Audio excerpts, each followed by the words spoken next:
Thank you, and a very good morning, everybody. How many of us feel expectations of CFOs has remained the same in the last 5 years? No change. Expectations have remained the same. Anybody in the room? Great. So I think all of us feel, right, that I think expectations that companies, shareholders, as well as board have of CFOs has actually changed and evolved over the last 5 years at the least, right?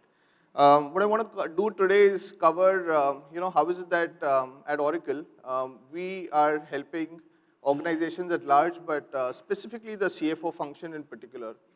I want to give you a perspective in the next 10 minutes. So I think for a moment, let's take a step back. Let's just look at how the last decade has prevailed, right? So about a decade back, I think most of us spoke about the need to kind of, do automation in all business functions, so on and so forth.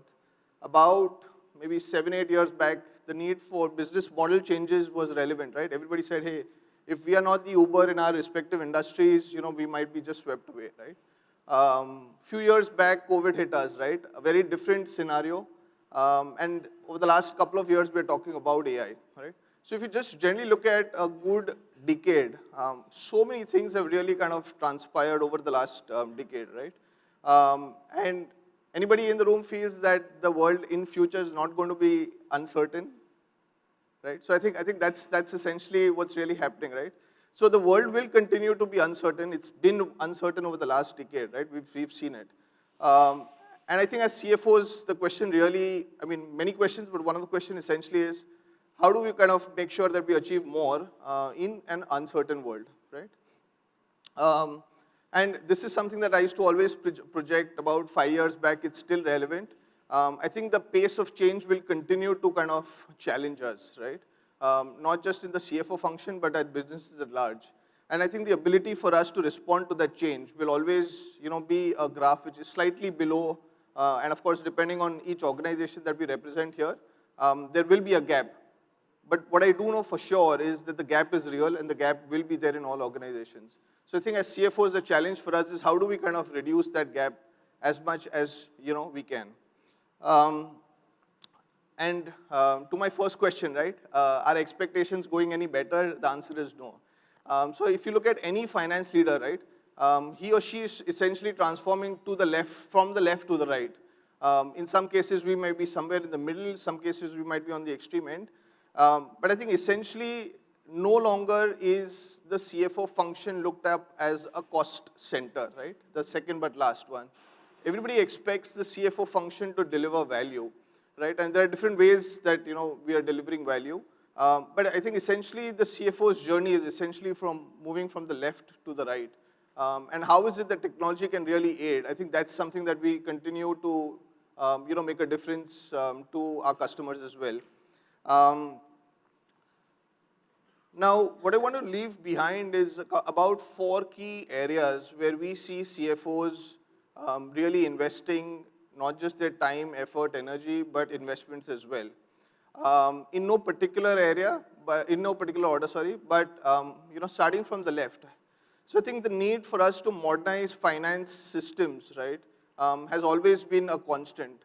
But more and more organizations are now looking, at solutions that can, help them continuously add value as an asset, right? More importantly, as opposed to a system of record. So that is where a lot of CFOs are spending, their time, effort, energy to modernize finance. And a lot of them are also doing it along with HR, right? So a lot of CFOs have told us, right, it's easy sometimes to raise capital, but difficult to get human capital in organizations, right? So I think this is one of the areas where a lot of organizations are spending time. The second one, big favorite amongst the CFO community, the need for us to really accelerate consolidation and close, right? This was always the case. I think only more and more CFOs are making sure that the ability for us to generally make sure that we are able to close books fast, report fast, but more importantly, make those difficult decisions early on. I think that's the need of the hour. That's also another area where a lot of organizations are spending time on. Essentially saying that, hey, if as much of statutory reporting, as much of any reporting can be automated, I want to kind of help the business, make a difference, influence the business. And I kind of completely agree with the opening statement. A lot of CFOs are actually becoming CEOs as well. At Oracle, we are a great example. Our CFO, is now the CEO as well, right? So I think the ability to help the organization make decisions, I think that is where CFOs are really seeing, value being added. The third, and again, very important to organizational agility, is the ability for CFOs to play the central role of connected planning. I think back in the days, CFOs focused on financial planning, started with that, ended with that. But now CFOs are playing the role where they're also making sure that at an organizational level, planning is more connected than it's ever been. So whether it's, workforce planning in a typical services company, or whether it's CapEx planning in a typical, heavy engineering organization, CFOs are making sure that connected planning is the way to go. Last but not the least, CFOs are also spending time on true profitability, right? This is not generally the profitability that comes on the books, but management allocations driven true profitability.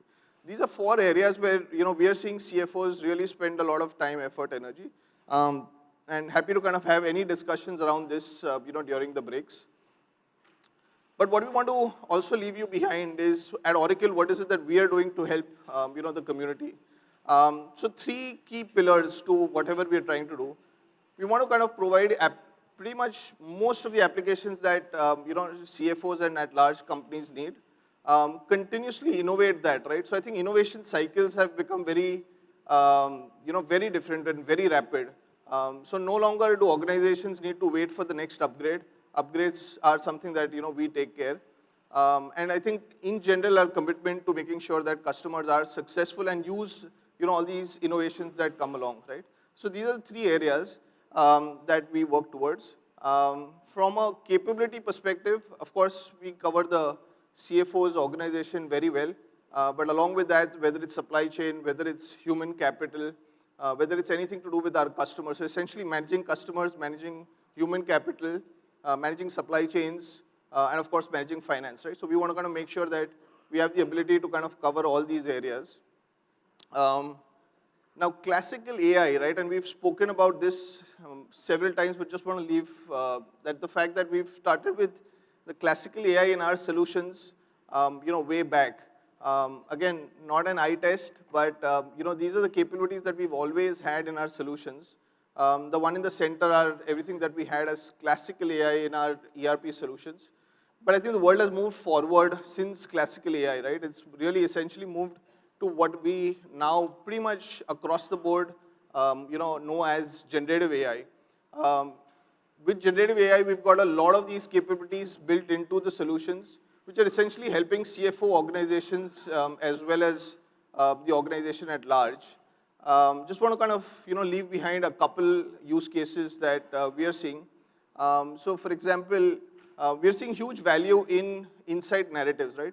So let's just assume, the CFO's organization, always great with numbers, but can technology be used in the same solutions that they work day in and day out to provide the insights in the form of narratives to the numbers, right? And this can happen automatically, right? So just imagine we've got a typical planning use case. We're doing budgets versus actuals. But can insights be provided saying, hey, this particular deviation is happening because of 5 levels below, and what's the real reason for that deviation in the top to really happen? So narratives proactively can kind of come to the CFO's organization, maybe in this example the FP&A organization, and really kind of surface the real issues at hand as opposed to only the level 1, level 2, or level 3 kind of analysis. Yeah. The other one is predicting forecast explanations, and I'll not go through all of them, but I want to cover some of them. I think it's very important for us to tell our board and tell our investor community about forecast, right? And this is as important as it's ever been. But I think the ability to kind of look at numbers and provide the right recommendations on how to predict that forecast, I think that's another area where a lot of use cases around generative AI are helping the cause. And of course, I can go on and on. But essentially, we've got a lot of generative AI use cases that are built into the solutions, the same solutions that the CFO teams essentially use.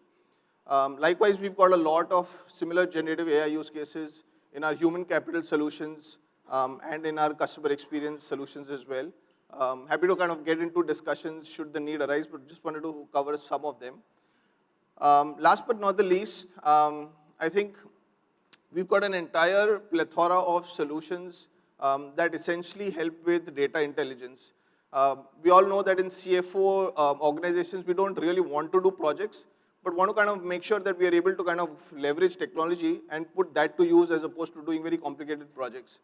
Another great example where we are able to get insights to the CFO organization using some very powerful tools, but very simple for the CFO community to really understand. I'll just spend like half a minute on sustainability. We all know how important sustainability is, but I think we all agree that sustainability is going to be more important in the years to come than it's ever been, right? So I think this is the next one to watch out for. Clearly, impact to business is going to be huge. Again, a lot of role that we are playing in the area of sustainability as well. For me, I think my time's up, so I'll kind of take a pause here. But we are coming with our massive cloud world here in Mumbai. Really look forward to having most of you over there as well. It's happening on the 6th of February. Do register if the need arises. But essentially, this is where, we just wanted to give a view of technology in the lives of CFOs. With that, I'll take a pause, and thank you so much for patiently listening.